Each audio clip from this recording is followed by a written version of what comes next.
Pesan saya kepada tim penyempurnaan tafsir Kemenak, karena ini mewakili negara, satu tentu harus hati-hati.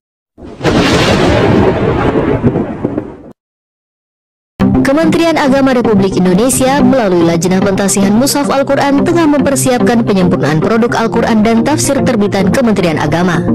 Tim penyempurnaan yang diketuai oleh Profesor Darwis Huda MSI melakukan audiensi dengan Menteri Agama Profesor Nasaruddin Umar pada Senin 14 Juli 2025 di Jakarta. Dalam arahannya, Menteri Agama menegaskan bahwa tafsir Kementerian Agama harus menjadi sumber informasi sekaligus menjadi sumber konfirmasi. Beliau juga mengingatkan agar proses penyusunan tidak bergantung pada kecerdasan buatan. Ia menekankan pentingnya kejujuran akademik dan ketulusan hati dalam menulis tafsir. Sementara itu, Kiai Haji Bahauddin Nur Salim atau Gus Baha yang hadir sebagai anggota tim mengingatkan pentingnya kehati-hatian.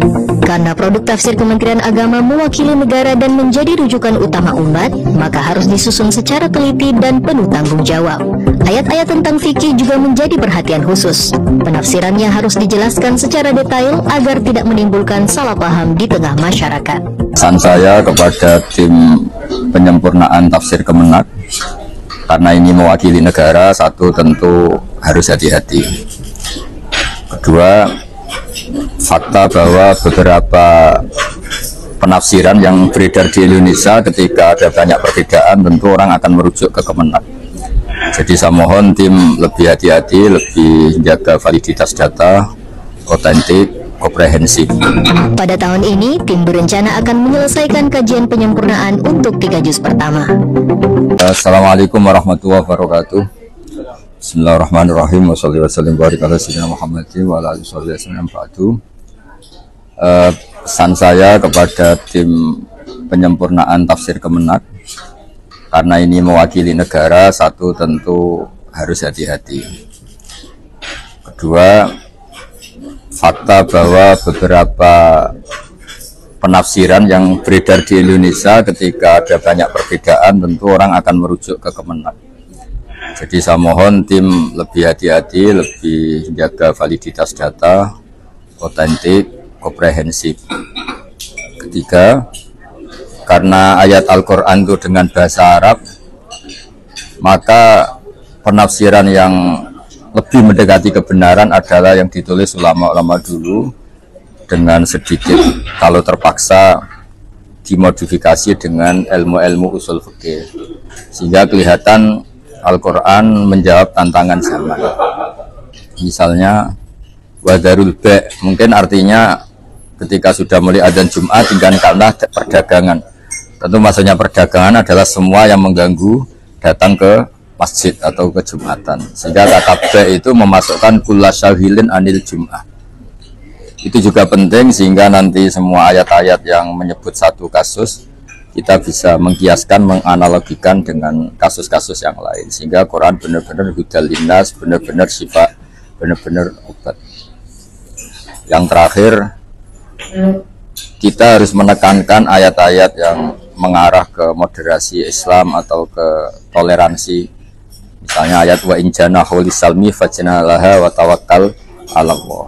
La yanhaakum wa 'anil ladzina lam yuqatilukum fid din wa lam yukhrijukum min diyarikum an tabarruhum wa tuqsitu ilaihi. Daripada kita moderasi tanpa basis dalil, mendingan moderasi dengan basis dalil sehingga hidup kita tetap religi, meskipun bersama dengan itu menjaga kemajmukan, menjaga kebinekaan. Selama ini ketentraman Indonesia adalah dipandu misalnya oleh ayat lakum dinukum waliyadin, ayat-ayat wa in janahu lisalmi fajnalaha wa tawakkal 'ala Allah. Kalau mereka suka damai, ya kita harus suka damai. Jadi saya mohon tim juga serius menerjemah ayat-ayat fikih, karena kadang Quran hanya cerita mujmalnya saja, kayak wa antajma'u bainal ukhtain. Padahal kita tahu yang diharamkan adalah mengumpulkan dua perempuan yang ada hubungan mahram, tidak hanya ukhtain.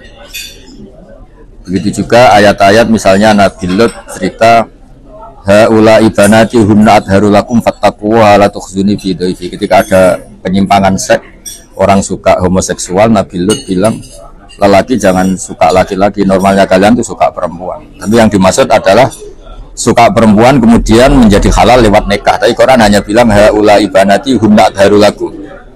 Jadi apapun umumnya Quran atau mujmalnya tetap harus dikawal dengan perangkat fikih sehingga menjadi halal sesuai aturan fikih.